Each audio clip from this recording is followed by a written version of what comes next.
तो hello everyone, so let's start a lecture. Hope आपने इससे पहले के जो लेक्चर्स होंगे वो देख लिए होंगे, because I have already mention कि अब जितने भी टॉपिक्स आएंगे somewhere each and every topic is inter related. ठीक है, जैसे कि हमने लास्ट जो आपका किया था that was the revenue system, जिसमें हमने 3 सिस्टम्स पढ़े थे। ठीक है, आज हम आपका एक न्यू टॉपिक स्टार्ट करेंगे जिसमें हम ड्यूअल गवर्नमेंट सिस्टम पढ़ेंगे। ठीक है, अगेन सबसे पहले हम हेडिंग को ही समझ लेते हैं, राइट? फिर ही हम आगे प्रोसीड करते हैं। So let's start. अब लिखा क्या है यहाँ पे? Dual government. देखो, डुअल गवर्नमेंट का मतलब क्या होता है? They are going to be two governments. ठीक है, कहाँ पे देखने को मिलता है? तो ये जो डुअल गवर्नमेंट सिस्टम है ये हमें आपका बंगाल में देखने को मिलता है, राइट? इट मीन्स बंगाल एक ऐसी लेटरली प्रोविंस साबित होने वाली है जहां पे हमें दो गवर्नमेंट लगभग लगभग जो है आपकी दिखाई देगी।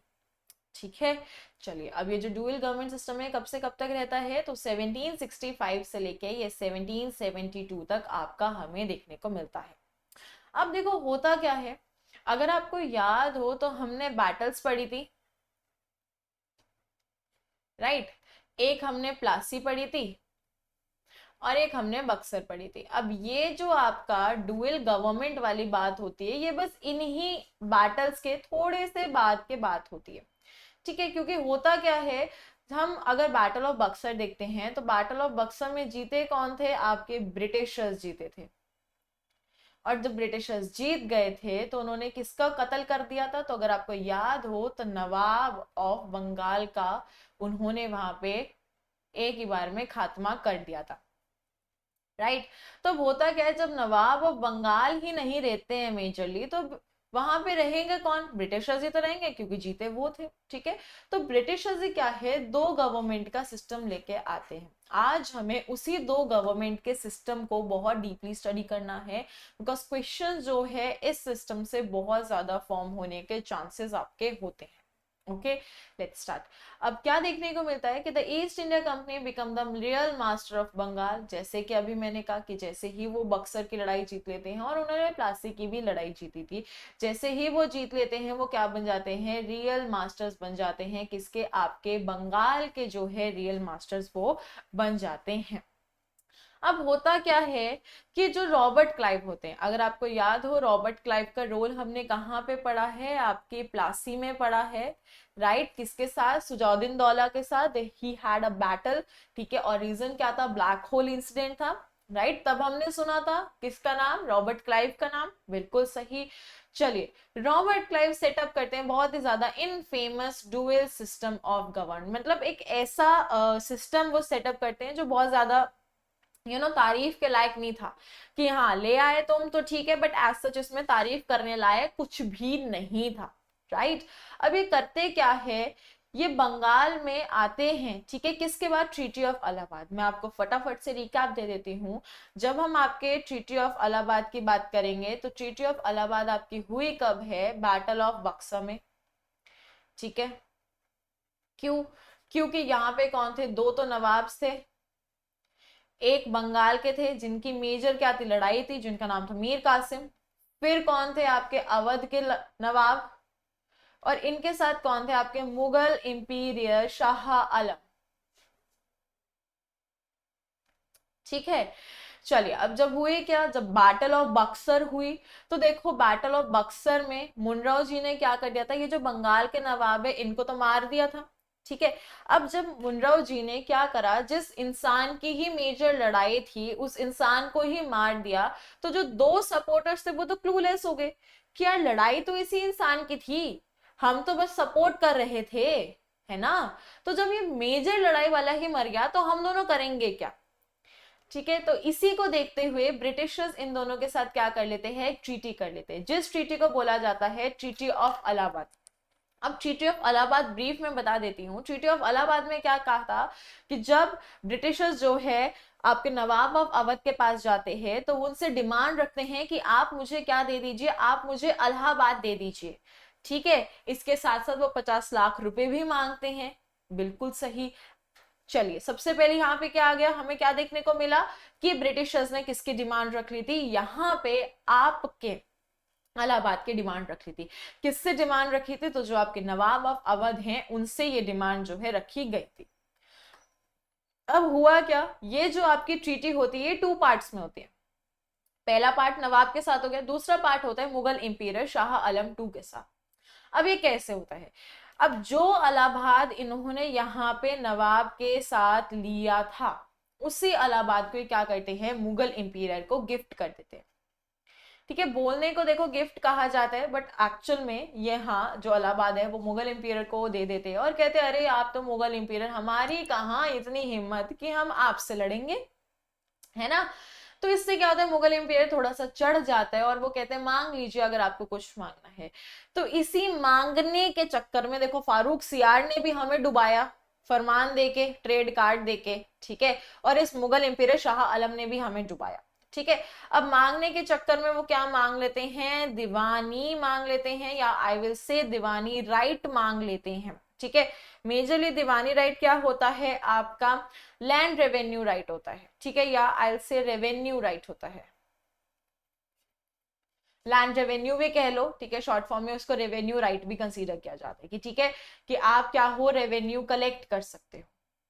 ठीक है, तो होता क्या है कि बैटल हो जाती है आपकी। ठीक है, अब बैटल हो गई है, चलिए उस बैटल के बाद क्या हो गया है, डुअल गवर्नमेंट सिस्टम आ गया है। कहाँ पे आ गया, बंगाल में आ गया। क्यों आ गया है, क्योंकि भाई ट्रीटी ऑफ इलाहाबाद में हमने कुछ ऐसी चीजें दे दी थी जिसकी वजह से डुअल गवर्नमेंट आना लाजमी था।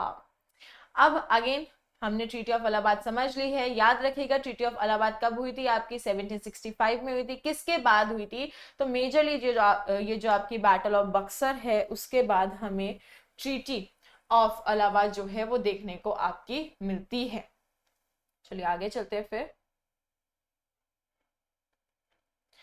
हाँ जी, अब क्या है, अंडर डुअल माने double government system, the company got both diwani and nizamat. Now diwani का राइट मतलब क्या होता है आपका, रेवेन्यू राइट, कि आप क्या ले सकते हो, रेवेन्यू ले सकते हो। ठीक है, किन से ले सकते हो, कि भाई जिस भी आप स्टेट में रहोगे वहां से आप क्या ले सकते हो, रेवेन्यू ले सकते हो। और मेजरली रेवेन्यू का मतलब होता क्या है, तो रेवेन्यू का मतलब होता है प्रॉफिट, कि आप क्या कर सकते हैं, एक तरह से उस जगह पे जो भी इंडस्ट्री चल रही है उसका जितना भी प्रॉफिट आएगा आप उसमें से क्या ले सकते हैं, एक हिस्सा ले सकते हैं।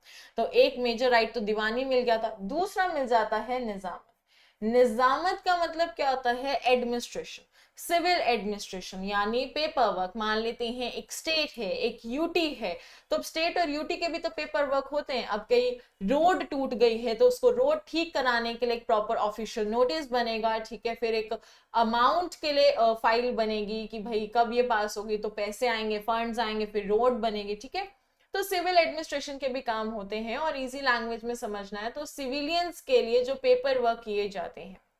ठीक है, तो दोनों ही राइट किसको मिल गए थे, अब ब्रिटिशर्स को मिल गए थे। ब्रिटिशर्स का सुप्रीम एक तरीके से पावर आ चुकी थी। कैसी पावर आ चुकी थी कि भाई वो अब जो है एकदम से मतलब गवर्नमेंट सेटअप करने के लिए बिल्कुल ही वो क्या थे, तैयार बैठे थे। चलिए यही होता है। आगे जब देखते हैं तो ये सबसे पहले डुअल गवर्नमेंट लाते कहाँ पे, बंगाल में लाते हैं।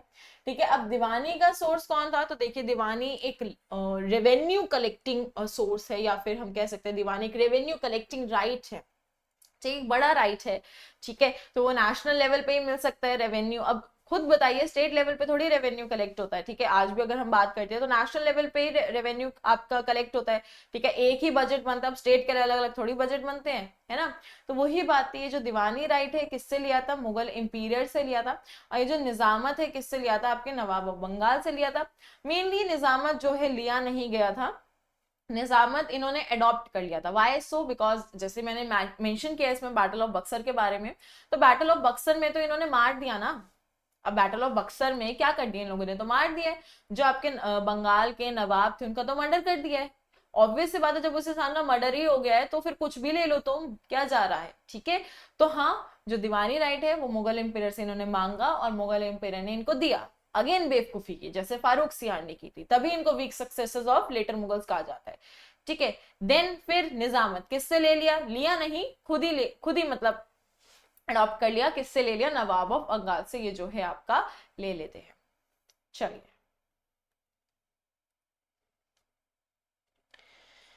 थोड़ा और डिटेल में देख लेते हैं इसको। The company was authorized to collect revenue of the province as the Diwani, while though the right of nominate deputy subedar, it was in a position to control निजामत और the police and judicial power। अब देखो हुआ क्या कि पहला तो उनके पास right है दीवानी, इस राइट से वो क्या कर सकते हैं, रेवेन्यू कलेक्ट कर सकते हैं। अगर आपको पता हो तो हमने लास्ट जो लेक्चर आपका पढ़ा है उसमें रेवेन्यू कलेक्शन सिस्टम ही पढ़ा है। इट मींस वो रेवेन्यू कलेक्शन सिस्टम बनाने का जो एक तरीके से राइट है वो कहां से आया, यहां से आया।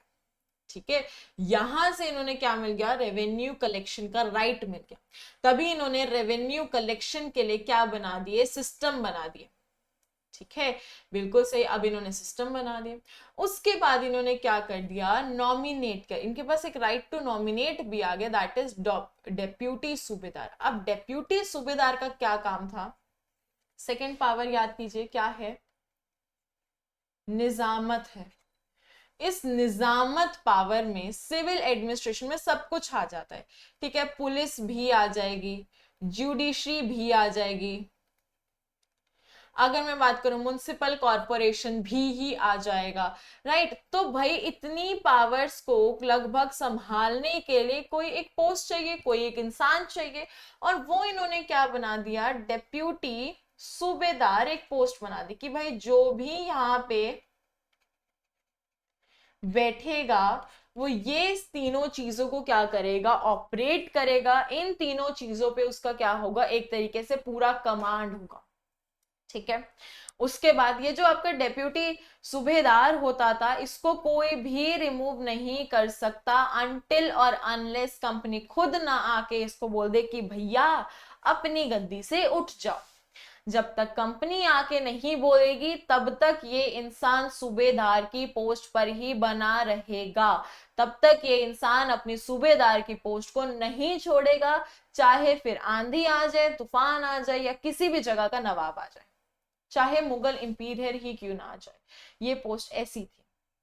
राइट, नेक्स्ट देखने को मिलता है, under this system nawab continue to handle the actual work of criminal civil police administration of a fixed payment by the company. अब यहां पे हमें क्या देखने को मिला, देखो डुअल गवर्नमेंट का मतलब हुआ क्या, अगर आप अब ध्यान से समझ पा रहे हैं, एक तो गवर्नमेंट जो रेवेन्यू कलेक्शन देख रही है दैट इज प्योरली, ठीक है, दैट इज प्योरली और ब्रिटिश ईस्ट इंडिया कंपनी। अब ये जो निजामत है यहाँ पे डेप्यूटी सूबेदार का काम आ गया। अब आप थोड़ा सा इस डेप्यूटी सूबेदार और नवाब की थोड़ी सी रूल्स एंड रेगुलेशंस को क्या करो, कंपेयर करो, लगभग लगभग सेम है। तो एक तो डिवीजन आ गया जो रेवेन्यू देखता है और दूसरा डिवीजन आ गया जो एडमिनिस्ट्रेशन देखता है। जब ये टू टाइप ऑफ गवर्नमेंट्स आई और इन दोनों को ही अलग अलग लोगों ने देखा, तब ये कॉन्सेप्ट निकल गया, that is the dual government system. अब यहाँ पे ये कह दिया गया था कि देखिए हमने दीवानी ले लिया है, निजामत ले लिया है, ठीक है, हम चाहते हैं कि जो नवाब पोस्ट है ना वो वापस आ जाए। ठीक है, जिससे क्या होगा, हमारी हेल्प हो जाएगी। ठीक है, अगर मैं आपको क्लियरली बताऊं तो जो डेप्यूटी सूबेदार है कहीं ना कहीं यही नवाब है। ठीक है, क्योंकि रूल्स एंड रेगुलेशन इनके सेम है। ठीक है, निजामत ली भी तो नवाब से थी, तभी तो डेप्यूटी बनाया सूबेदार। राइट, अब डेप्यूटी सूबेदार कह लो चाहे नवाब कह लो, बात यहाँ पे एक ही की है। ठीक है, तो दो गवर्नमेंट्स में कौन कौन थे, ब्रिटिशर्स और आपके नवाब थे। ठीक है, कई बार आपको डिप्यूटी सूबेदार भी दे सकते हैं, तभी वो टर्म यहाँ पे मैंने मेंशन किए ताकि एग्जाम में आप जाके कंफ्यूज ना हो जाए कि क्वेश्चन क्या पूछना चाह रहा है आपसे। चलिए, अब देखो सबसे पहले क्या होता है, रेवेन्यू सिस्टम क्लियर हो गया, निजामत क्लियर हो गया। नेक्स्ट पॉइंट हम क्या देख रहे थे कि जो नवाब है उसको कहा गया कि आप जो है वापस आ जाइए। ठीक है, अब इसका मतलब क्या था, ब्रिटिशर्स ने कहा कि अब जो नवाब होगा उसको हम चूज करेंगे। ध्यान से सुनिए कि अब जो ये नवाब होगा इसको कौन चूज करेंगे, तो इसको आपके ब्रिटिशर्स चूज करेंगे। ठीक है, जब ब्रिटिशर्स चूज करेंगे तो वो इसको एज अ एम्प्लॉय रखेंगे। कैसे रखेंगे, एज अ एम्प्लॉय रखेंगे, एज अ हेड नहीं रखेंगे, एज अ एम्प्लॉय रखेंगे। ठीक है, कैसे पता लगता है, उन्होंने कहा कि नवाब की पोस्ट को हम चूज तो कर रहे हैं। ठीक है, नवाब की पोस्ट को हम चूज तो कर रहे हैं, और हम नवाब की पोस्ट को रूल्स एंड रेगुलेशंस भी बता रहे हैं। ठीक है, जब हम ही चूज कर रहे हैं, हम ही रिक्रूट कर रहे हैं, हम ही रूल्स एंड रेगुलेशंस बता रहे हैं, तो इट मीन्स वो इंडिपेंडेंट हुआ नहीं। जब वो इंडिपेंडेंट हुआ नहीं तो हम ये कहते हैं कि हम उसे क्या देंगे, एक फिक्स्ड अमाउंट ऑफ सैलरी भी देंगे। इट मीन्स जो नवाब की पोस्ट थी वो अब एक क्या बन के रह गई थी, जॉब प्रोफाइल जो है बन के रह गई थी। ठीक है, जिसको कौन चूज करते थे, आपके ब्रिटिशर्स जो है चूज करते थे। जो क्या क्या देखते थे, आपके क्रिमिनल केसेस देखते थे, सिविल केसेस देखते थे और पुलिस एडमिनिस्ट्रेशन भी देखते थे। मेनली जो आपके ये सिविल कोर्ट वाले केसेस हो गए, क्रिमिनल कोर्ट वाले केसेस हो गए, ठीक है, इनको कौन ही मैनेज करते थे, नवाब मैनेज करते थे। यही न्याय व्याय देने का काम कि हाँ तूने सही किया, तूने गलत किया, पनिशमेंट वगैरह, ये मेजरली नवाब देखा करते थे। और nawab is a kind of a post जहाँ पे उनको सैलरी मिलती थी। ठीक है, नेक्स्ट आ जाता है, this system was government system in which native administration held responsibility while British enjoyed authority. In the other words, authority was completely divorced from responsibility. ये पॉइंट बहुत इंपॉर्टेंट हो जाता है समझना।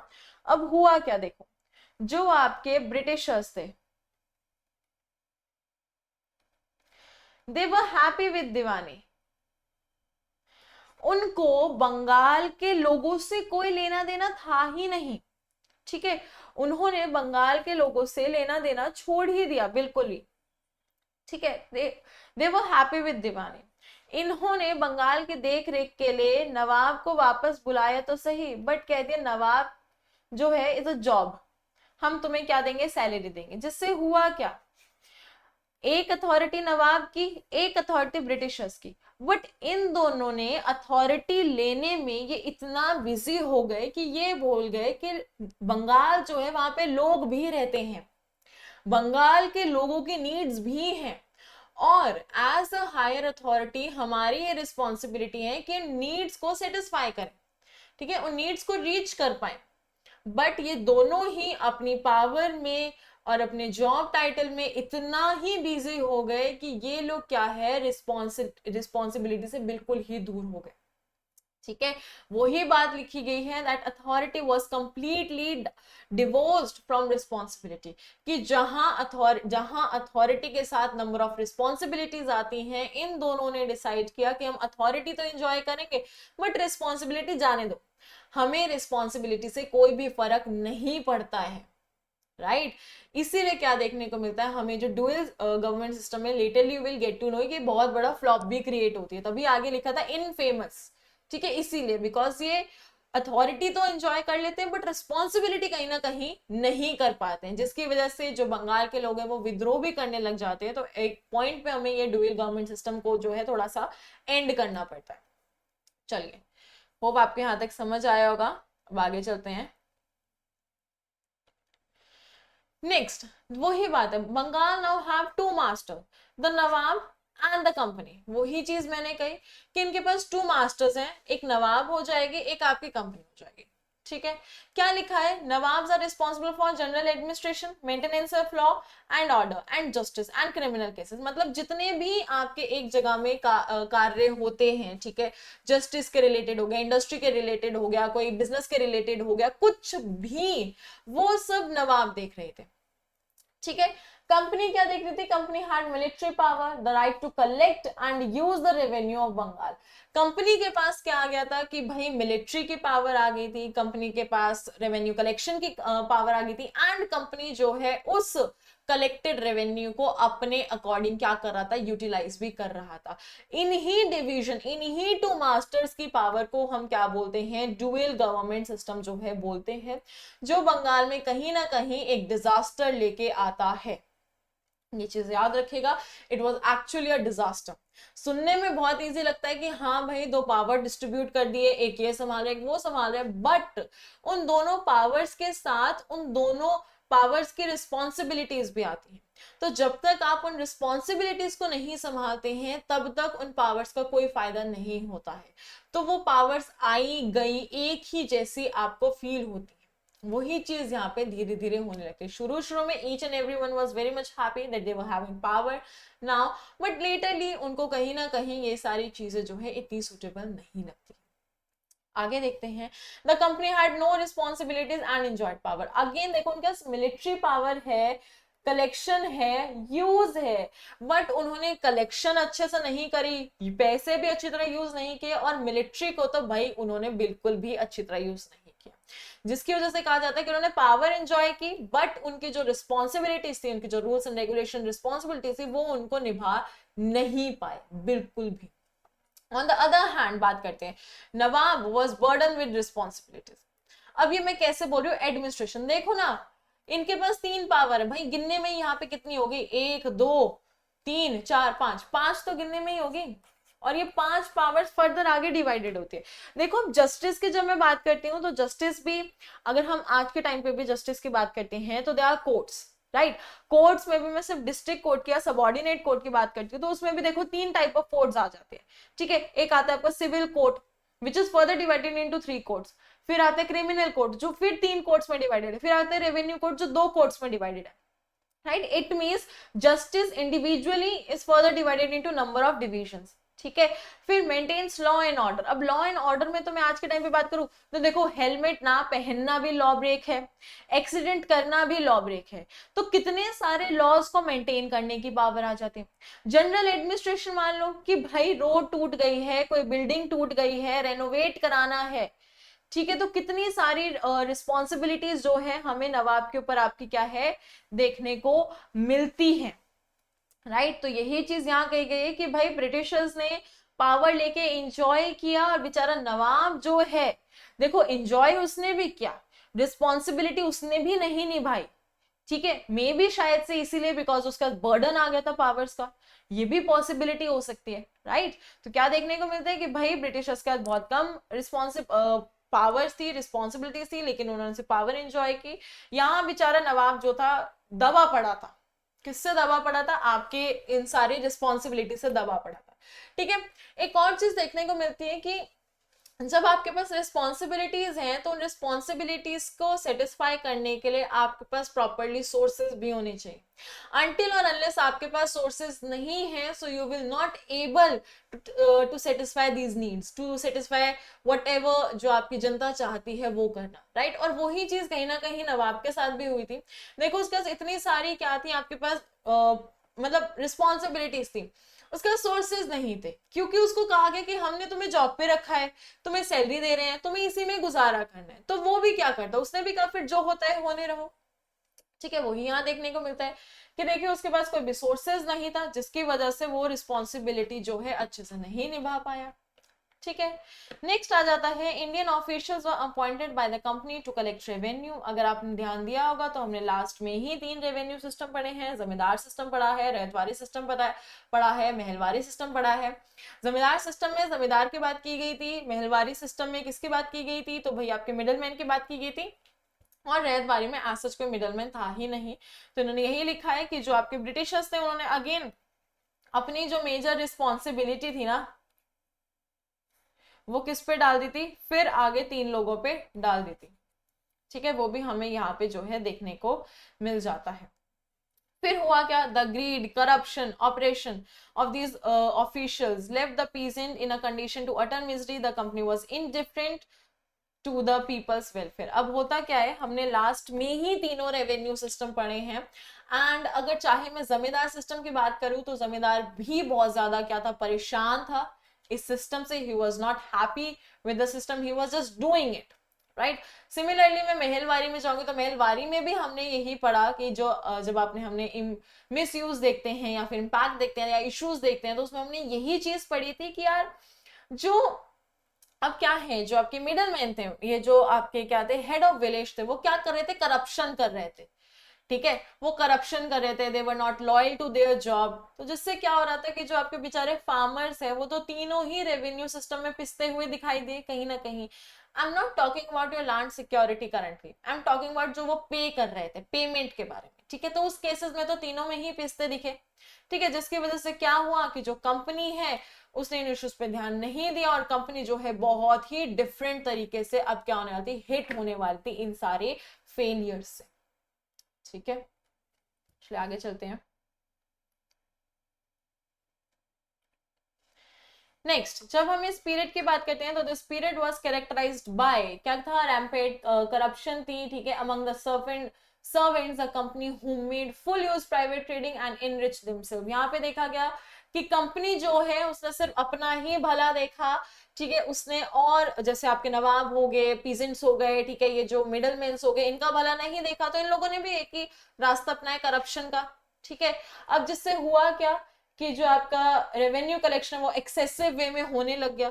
भाई फार्मर तो वो ये उसकी खेती तो, या तो देखो कि 3 टाइप ऑफ क्रॉप्स होती है मेजरली जब हम बात करते हैं, खरीफ होगी, राबी होगी, जेड होगी। अब कोई भी खेती कर रहा है वो इन तीनों में से एक ही तो कर पाएगा।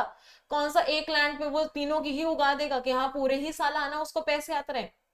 नहीं होता ना ऐसे, ठीक है। तो वो आपको अच्छा रेवेन्यू मेजरली एक ही तो टाइम पे दे पाएगा। अब हो क्या रहा था कि ये लोग बढ़ाए जा रहे थे, रेवेन्यू बढ़ाए जा रहे थे, और कुछ वो मिडल मैन बढ़ाए जा रहे थे, जिससे पिस कौन रहे थे? आपके फार्मर्स पिस रहे थे।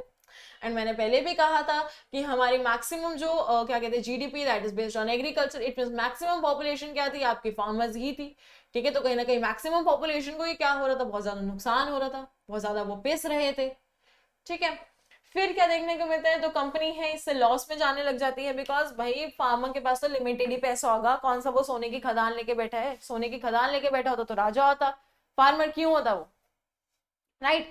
तो जिससे क्या देखने को मिला कि भाई कंपनी कहीं ना कहीं लॉस में जाने लग गई है, और सर्वेंट्स फ्लरिश हो रहे हैं। सर्वेंट्स माने यहाँ पे क्लियरली आपके वो जो मिडल मैन थे, ठीक है, मिडल मैन क्या हो रहे हैं? फ्लरिश हो रहे हैं। उनको कोई लेना देना नहीं, उनको कंपनी के भी क्या कहते हैं प्रॉफिट लॉस से कोई लेना देना नहीं था, और उनको सिमिलरली आपके जो फार्मर्स हैं उनके भी प्रॉफिट लॉस से कोई लेना देना नहीं था। देन वही चीज हुई जो हमें पहले ही स्टेटमेंट से लग रही थी कि डुअल गवर्नमेंट इन बंगाल क्या हो जाती है? बहुत बड़ा फेलियर होती है। और इस फेलियर के अब आप इम्पैक्ट देखिए। एक चीज इससे हमें सीखने को मिलती है कि जब भी आपके पास अथॉरिटी आती है और आप उस अथॉरिटी से रिलेटेड रिस्पॉन्सिबिलिटीज नहीं कर पाते हैं, तो आप बहुत बड़ा फेलियर फेस करने वाले हैं। और वो ही ब्रिटिशर्स के साथ हुआ। देखो 3 ही पावर्स थी, कम रिस्पॉन्सिबिलिटीज थी, कर लेते काम, ठीक है, तो इतना बड़ा लॉस नहीं झेलना पड़ता। अब झेलो, किस में झेला? ट्रेड में झेला, इंडस्ट्री में झेला, एग्रीकल्चर में झेला, यानी 3 वो ही मेन चीजें जहां से पैसा आता है, तीनों से ही उन्होंने बहुत बड़ा लॉस झेला। अपनी गलती की वजह से ही उन्होंने ये जो लॉस है वो झेला, किसी और की गलती नहीं थी यहाँ पे, अपनी ही गलती की वजह से उन्होंने क्या है, ये जो लॉस है वो झेला है, ठीक है। आगे चलते हैं। Company also did not remain unaffected by the evils of its administration. Its income both from revenue and trade suffered कहीं ना कहीं, ठीक है। The practice of private trade by the servant which remain the primary concern of company also prove disaster to the fortunes of company. अभी भी इतना loss होने के बाद भी कंपनी वाज नॉट अगेन कि हाँ चलो थोड़ा सा बेटरमेंट कर लेते हैं, थोड़ा सा देख लेते हैं, रिस्पॉन्सिबिलिटीज निभा लेते हैं, नहीं। देवर लीनियंट, देवर, उनको लगा कि यार ये अप्स एंड डाउन आते रहते हैं, कोई बात नहीं, हमारा छोटा सा डाउन है, ठीक है, हम वापस अप चले जाएंगे। बट ऐसा नहीं हुआ, क्यों? क्योंकि जो मिडल मैन थे वो करप्शन करते रहे, ठीक है, जिससे रेवेन्यू नहीं हुआ, जिससे ट्रेड भी अफेक्ट हो गया आपका। ऑब्वियस सी बात है, जब आपके पास रेवेन्यू नहीं आएगा, जब आपके पास पैसे नहीं होंगे, भाई ट्रेड क्या खाक करोगे? ट्रेड करने के लिए तो पैसे चाहिए ना, राइट। और पैसे कहां से आ रहे हैं? रेवेन्यू से आ रहे हैं। हमने लास्ट लेक्चर में पढ़ा, रेवेन्यू क्या था? मेन सोर्स ऑफ इनकम था, है ना। तो भाई जब आपके पास रेवेन्यू ही नहीं आ रहा है तो इट्स क्वाइट ऑब्वियस कि ट्रेड भी सफर करेगा, ठीक है। ट्रेड सफर करेगा तो कहीं ना कहीं अगर आप एग्रीकल्चर में ट्रेड करो तो चीजें सड़ जाएंगी। अब सब्जियां जो फल है वो तो साल साल तक भर थोड़े चलते हैं, हफ्ते भर तक थोड़ी चलते हैं, वो तो 1 और 2 डेज में खराब हो जाएंगे। और उस टाइम पे कौन सा उनके पास फ्रिज थे बड़े बड़े जिसमें वो डाल के रखते थे, ठीक है। तो कहीं ना कहीं रेवेन्यू और ट्रेड दोनों ने ही क्या किया? आपका बहुत ज्यादा सफर किया। एंड वापस से इस पे ना ध्यान देने से हुआ क्या कि जो ब्रिटिश इंडिया कंपनी है वो आगे जाके भी सफर करेगी, जस्ट बिकॉज ऑफ दिस जिसको कि केयरलेसनेस, उसकी वजह से। चलिए नेक्स्ट हमें क्या देखने को मिलता है कि भाई ये तो हो ही रहा था, अब इतना नुकसान हो ही रहा था, इसका सोने पे सुहागा भी हो जाता है कि बंगाल में क्या आती है? फेमाइन आती है, कब? इन 1770, ठीक है। जो कंडीशन थी लोगों की पहले ही इतनी खराब चल रही थी और इस फेमाइन के बाद तो और भी खराब जो है चलने लग पड़ी थी। ठीक है, हुआ क्या, ना कंपनी आई ना नवाब आए। ठीक है, ना भाई कंपनी देखने आई लोगों को, ना नवाब देखने आए कि भाई हमारे बंगाल के लोग कितने तड़प रहे हैं। They both were busy in their own world, right. वो लोग आए ही नहीं देखने। चलो फिर हुआ क्या, अगेन कोई अथॉरिटी तो थी बट कोई रिसोर्स नहीं थे, क्या स्टेप उठाते लोगों को, क्या हेल्प करते एक दूसरे की और कैसे इस फेमाइन से निकलते। उसके बाद जो कंपनी वो अपनी पावर्स किससे यूज कर रही थी, वो जो नॉमिनेटेड डेप्यूटी नवाब थे, ठीक है, उनसे यूज कर रही थी। बट अगेन वो भी रिस्पॉन्सिबिलिटी लेने को तैयार नहीं थे, क्योंकि रिस्पॉन्सिबिलिटी तो तब ली जाती है ना जब रिसोर्सेस थे। उसके पास तो रिसोर्सेज नहीं थे, वो तो एक एम्प्लॉय था छोटा सा, है ना, जिसकी वजह से क्या हो जाता है, वो भी इसकी रिस्पॉन्सिबिलिटी नहीं लेता है एंड फेमाइन जो है कंडीशन और ज्यादा वर्स करती रहती है। फिर इसको क्या कहा जाता है, the evils of dual government began the manifest themself and हमारी पूरी इकोनॉमी कोलैप्स कर जाती है। कि बंगाल की जो हमने जब शुरू में पढ़ा था ना आपका बंगाल कॉन्क्वेस्ट, हमने क्यों पढ़ा था, क्योंकि बंगाल जो था ना 60% ऑफ एशिया का ट्रेड कर रहा था। यानी सबसे अमीर जो कोई स्टेट थी ना पास्ट में वो बंगाल थी, राइट। बट इन दोनों की वजह से, इन दोनों की बेवकूफियों की वजह से, ये डुअल गवर्नमेंट सिस्टम की वजह से क्या हुआ, ये बेचारी जो बंगाल थी ना इसकी इकोनॉमी ही कोलैप्स कर गई। और जैसे ही इकोनॉमी कोलैप्स करती है वॉरेन हेस्टिंग आते हैं एंड इन 1772 वो क्या कर देते हैं, इसको एबॉलिश कर देते हैं, इसको खत्म कर देते हैं, बोल देते हैं कि आज के बाद कोई भी डुअल गवर्नमेंट सिस्टम रहेगी ही नहीं, right. Which was a good decision. अगर नहीं होता प्रोबेबली आगे भी स्टेट्स जो थी उनकी इकोनॉमी ऐसे ही कोलैप्स होती रहती, right. So this was your dual government system. चलिए आगे चलते हैं। नेक्स्ट टॉपिक जो हम आज के लेक्चर में कवर करेंगे that is going to be a subsidiary alliance, right. ये जो आपके टॉपिक्स है ना ये हम पहले इसलिए कवर कर रहे हैं क्योंकि मेजर इनके बारे में ना बहुत बार बीच में बात की जाती है। तो रेदर देन कि आपको हर बार छोटे छोटे एक पॉइंट्स बताऊं उस कॉन्सेप्ट से रिलेटेड, इट्स बेटर कि हम पहले पूरा टॉपिक कवर कर लेते हैं, राइट। उसके बाद जो जो पॉइंट वहां पे नीड होगा वो पॉइंट आपको मेंशन होता रहेगा, जिससे आपको पूरा टॉपिक भी रिकॉल बार बार होता रहेगा और अच्छे से याद हो जाएगा।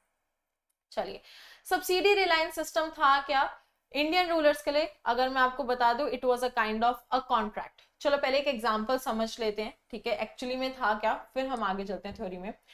चलो मान लेते हैं एक राजा है, बिरजू और श्याम तो हमने फार्मर्स बनाए थे, यहाँ पे चलो एक ले लेते हैं राम ले लेते हैं और एक धाम ले लेते हैं, चलो कोई बात नहीं, ठीक है। एक किंग था आपका राम, एक धाम। अब हुआ क्या, धाम जो था रिच था, जब रिच था तो इसकी आर्मी में 50,000 क्या थे, सोल्जर्स थे। राम उतना रिच नहीं था तो इसके पास क्या थे, 10,000 सोल्जर्स थे। बट ये दोनों क्या थे, एक दूसरे के कट्टर दुश्मन, क्या थे, कट्टर दुश्मन। और राम को ना अपनी ईगो सेटिस्फाई करने के लिए इस धाम से जीतना था। तो राम क्या है, ब्रिटिशर्स के पास जाता है, ठीक है, और बोलते हैं कि मुझे ना आप अपनी आर्मी रेंट पे दे दो। ध्यान से सुनिए, मैंने कहा जो राम है ब्रिटिशर्स के पास गया और उसने कहा कि ब्रिटिशर्स आप मुझे अपनी आर्मी रेंट पर दे दो, राइट। मतलब इन्होंने क्या मांगी, रेंट मांगा, आर्मी मांगी, ठीक है, किस पे, रेंट पे मांगी, ठीक है। यही renting of army from Britishers को बोला जाता है सब्सिडरी अलायंस। ये था इसका इजी मतलब, इसमें बहुत सारे क्लॉजेस है वो हम धीरे धीरे करके एक एक करके कवर कर लेते हैं। चलिए, तो ये क्या था, एक तरीके से कॉन्ट्रैक्ट था, ठीक है, जो कहीं ना कहीं प्रोटेक्शन के लिए दिया गया था अगेंस्ट द अटैक्स, ठीक है। अब प्रोटेक्शन में थी, अगर धाम इस पर अटैक करता उसके बाद ब्रिटिशर्स की आर्मी होती तो ये तो खाट जाता ना बेचारा, इसलिए। Next, The Somnian ought to do the following. पहले क्या था, maintaining the East India Company troops in their state capital, then provide funds and settlement to the group of maintaining armies, ठीक है, dismiss all Europeans from their respective states even if they are engaged in civil services or part of the army. अब यहाँ पे तीन situations रखती गई। ये कहा गया कि अगर आपको ईस्ट इंडिया कंपनी के जो क्या कहते हैं आर्मी है उसको रेंट पे लेना है, ठीक है, तो क्या करना पड़ेगा, उसको अपने स्टेट में रखना पड़ेगा, ठीक है। भाई देखो हम बंगाल में रह रहे हैं, ब्रिटिश की आर्मी बंगाल में, लेकिन तुम अवध से हो, ठीक है, तुम्हें अवध में चाहिए आर्मी, तो तुम मेरी आर्मी को फिर अवध में ही रखोगे, ठीक है, अवध में ही रखोगे। दूसरी चीज क्या कह दी गई, जब तुम मेरी आर्मी को अवध में रखोगे तो उसका खर्चा पानी तुम उठाओगे, मैं क्यों उठाऊंगा, ठीक है। तीसरा बोल दिया गया कि मेरे अलावा अगर तुम्हारा किसी भी और यूरोपियन के साथ कोई बॉन्ड है, कोई कॉन्ट्रैक्ट है, तो वो आपको कहीं ना कहीं खत्म करना पड़ेगा, ठीक है, अगर आपको सब्सिडरी अलायंस का जो है पार्ट बनना है, ठीक है। ये मेन चीजें किसमें कही गई थी, सब्सिडरी अलायंस में कही गई थी। चलिए आगे चलते हैं फिर। Then the monarchs was prohibited from keeping fixed army and waging battles. The ruler was required to retain European official named resident who would address all negotiation contract with the different states and provided approval to the ruler. यहाँ पे कहा गया कि देखो इन्होंने कहा जब आप मेरी ही आर्मी को अपने स्टेट में रखोगे तो इट्स बेटर उसी को परमानेंट आर्मी बना लो। देखो अब इससे होता क्या, अब आपके सोल्जर्स के बजाय आपकी प्रोटेक्शन ब्रिटिशर्स की आर्मी कर रही है, जिसका मतलब आप कब खाना खा रहे हो, आप कब चाय पी रहे हो, उसकी सारी खबर ब्रिटिशर्स को है, और ये सारी खबरें जो ब्रिटिशर है वो जाके अपने हेड को दे रहे हैं, आपकी तो प्रिवेसी गई, ठीक है। उसके बाद इन्होंने क्या कहा, इन्होंने कि भाई जो हमारे आपके ये जो आप ब्रिटिश आर्मी लेके जा रहे हो ये फिर रेजिडेंट भी आपके स्टेट में करेंगे, ये वहां रहेगी अच्छे से, ठीक है। और ये सारे नेगोशिएशंस वगैरह करके क्या बनता था, एक आपका कॉन्ट्रैक्ट बनता था डिफरेंट डिफरेंट स्टेट्स से के साथ, डिफरेंट डिफरेंट रूलर्स के साथ, और रूलर्स इसको अप्रूव भी करते थे जस्ट बिकॉज उनको आर्मी चाहिए होती थी ताकि वो अपने किंगडम को प्रोटेक्ट कर पाए, राइट। चलिए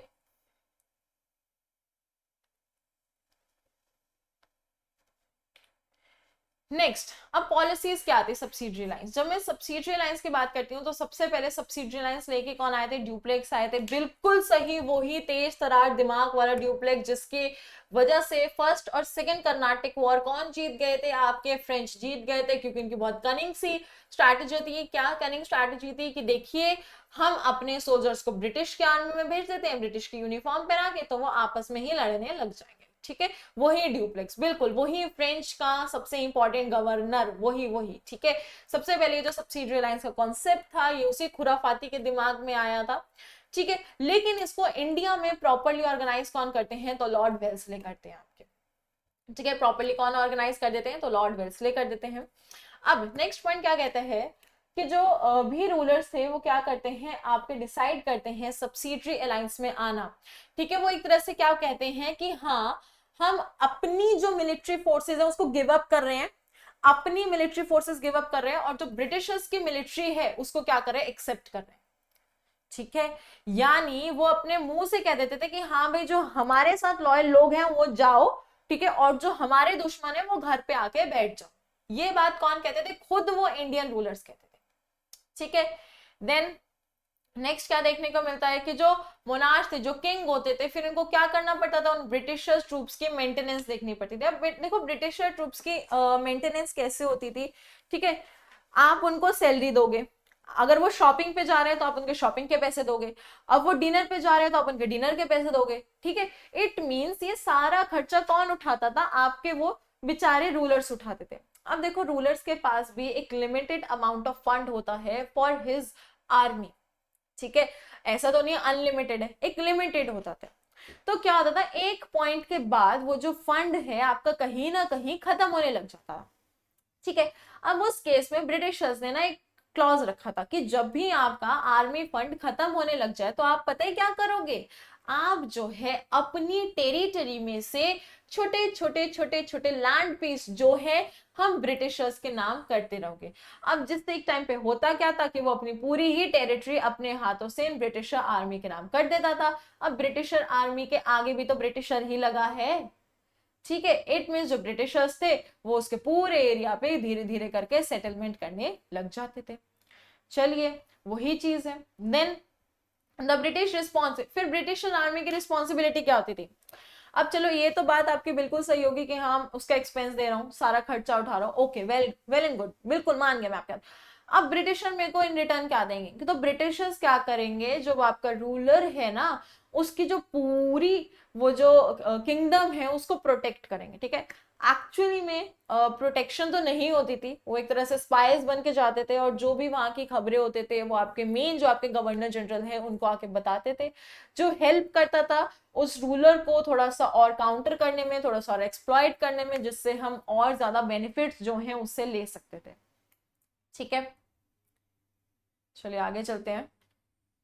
नेक्स्ट फिर क्या होता है, देखिए Britishers really kept their pledge of non interfere, वही नॉन इंटरवेंशन, मैंने वही कहा, ठीक है, कि वो बहुत ज्यादा क्या कर रहे थे, मतलब इंटरफेयर कर रहे थे जो भी हो रहा था उसमें, ठीक है, उसमें वो इंटरफेयर कर रहे थे, बिल्कुल सही। उसके बाद the states of India were not allowed to join any other partnership, ठीक है, जैसे हमने पीछे भी पढ़ा कि अगर उनको ये सब्सिडियरी अलायंस ज्वाइन करना होता था तो जो उनके पीछे जितने भी यूरोपियन से बॉन्ड्स हैं, रिलेशंस हैं, उनको उनके साथ वो सारे बॉन्ड्स एंड रिलेशनशिप तोड़ने पड़ते थे।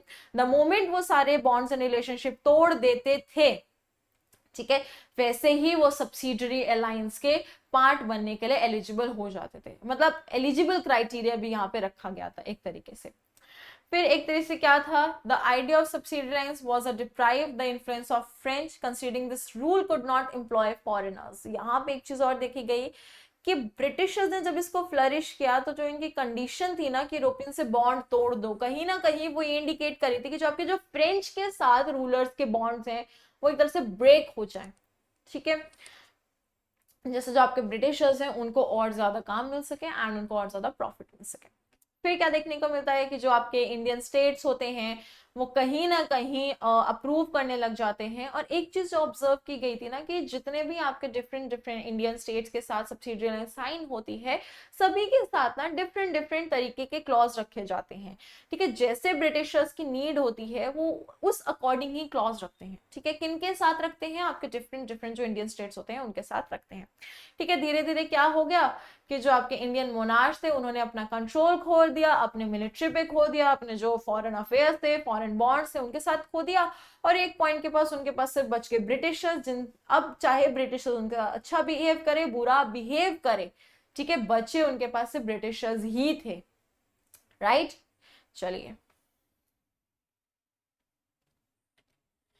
नेक्स्ट, ये जो अलायंस है ये 4 स्टेज में किया जाता था। पहला स्टेज क्या होता था कि जब ब्रिटिश प्रॉमिस करते थे कि हाँ भाई हम तुम्हें क्या करेंगे, अपनी आर्मी दे देंगे और उसके बदले कुछ पैसे ले लेंगे, क्योंकि मैंने पहले ही कहा था रेंट, भैया आप अब रेंट की जगह पे रहोगे तो पैसे तो दोगे ना।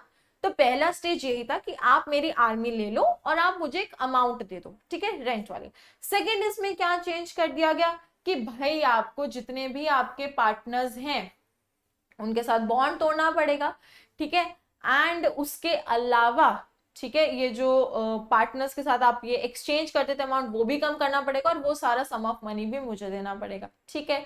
थर्ड क्या कह दिया कि इन्होंने प्रॉमिस किया कि हम सपोर्ट करेंगे, ठीक है, आपकी जो सब्सिडियरी अलायंस की पावर्स है सपोर्ट करेंगे, हम आपके पार्टनर इन एक्सचेंज भी बनेंगे, ठीक है, बस आप हमें ये जो है पैसे देते रहिए और धीरे धीरे ये जो फॉरेनर्स के साथ के बॉन्ड्स हैं, ये जो बाउंड्रीज है ये तोड़ते रहिए। एक तरीके से मैं थर्ड स्टेज को कहूंगी कि वो एक तरह से प्रेशराइज स्टेज थी, क्योंकि इसमें ब्रिटिशर्स ने बहुत ज्यादा प्रेशर दे दिया था कि आपको अपने बॉन्ड जो है ब्रेक ही करने पड़ेंगे, only then you will be eligible to rent our army. Fourth stage में क्या हो जाता है कि देखिए ब्रिटिशर्स जो है कॉन्स्टेंटली स्टैटिकली सेम तरीके से आगे बढ़ते रहते हैं, ठीक है, और वो एक तरह से ये कह देते हैं कि अब आप हमें क्या करेंगे, अगर आप पैसे नहीं दे पा रहे हैं तो आप हमें अपनी टेरिटरी जो है छोटे छोटे छोटे छोटे पार्ट्स में देना शुरू कर देंगे। सो ये 4 फेजेस थे जिसमें आपकी सब्सिडियरी अलायंस जो है हमें कहीं ना कहीं पूरी होते हुए दिखाई देती है। नेक्स्ट, अब इम्पैक्ट क्या हुआ, देखिए इम्पैक्ट में मेजरली हम वही चीजें पढ़ते हैं कि कौन कौन ज्वाइन करा। तो सबसे पहले निजाम जो हैदराबाद के थे उन्होंने 18th सेंचुरी में ज्वाइन करा, ठीक है। फिर ये एक तरह से पहले ही लोग थे जिन्होंने ज्वाइन किया, पता नहीं क्यों इन्हीं को सबसे ज्यादा डर था कि इन्हीं पे सबसे ज्यादा अटैक कर देंगे, ठीक है। इंडियंस ने जो इंडियन स्टेट्स थी उन्होंने अपनी क्या कहते हैं एक तरह से इंडिपेंडेंस खो दी, ठीक है। अब उनको आदत पड़ गई थी कि हाँ भाई जो ब्रिटिशर्स बोल रहे हैं मुझे तो वही करना है, ठीक है। फिर ये जो अलायंसेस पॉलिसीज थी ये इनके बहुत सारे कॉन्सिक्वेंसेज हुए। इंडियन रूलर्स ने जब आर्मी रेंट की ना, तो उन्होंने अपनी आर्मी को निकाल दिया, जिसकी वजह से अनएम्प्लॉयमेंट में हमें बहुत ज्यादा जो है देखने को मिलता है। उसके अलावा एक पॉइंट के बाद जो ब्रिटिशर्स पैसों के बजाय क्या मांगने लग जाते हैं, टेरिटरी मांगने लग जाते हैं, तो जो इंडियन का रीजन है वो भी धीरे धीरे ब्रिटिश अथॉरिटी के अंदर आ जाता है। फिर लॉर्ड क्लाइव आते हैं, वो भी सब्सिडियरी अलायंस को ओध में रिप्रेजेंट करते हैं। देन फिर क्या कहते हैं, इलाहाबाद भी इसमें जुड़ जाता है, धीरे धीरे ओध भी जुड़ जाता है, और धीरे धीरे मराठा जो है वो भी इसके साथ जुड़ने लग जाते हैं। It mean subsidiary alliance is just like a toffee, दिखाई जो देखने से रैपर तो जिसका बहुत अच्छा था, बट जब आपने उसको टेस्ट किया तो it was not that much good. ठीक है, तो वही चीज को हम क्या बोलते हैं, आपके एक तरह से सब्सिडियरी अलायंस जो है बोल देते हैं। ठीक है, चलिए आगे चलते हैं। विद दिस हम आज का लेक्चर यहीं पे एंड करते हैं। होप आपको दोनों ही टॉपिक्स समझ आए होंगे, बिकॉज दोनों ही टॉपिक्स बहुत ज्यादा इंपॉर्टेंट है, चाहे फिर हम आपके वो डुअल गवर्नमेंट की बात कर लें या फिर सब्सिडियरी लाइंस की बात कर लें। So thank you everyone and have a really nice day.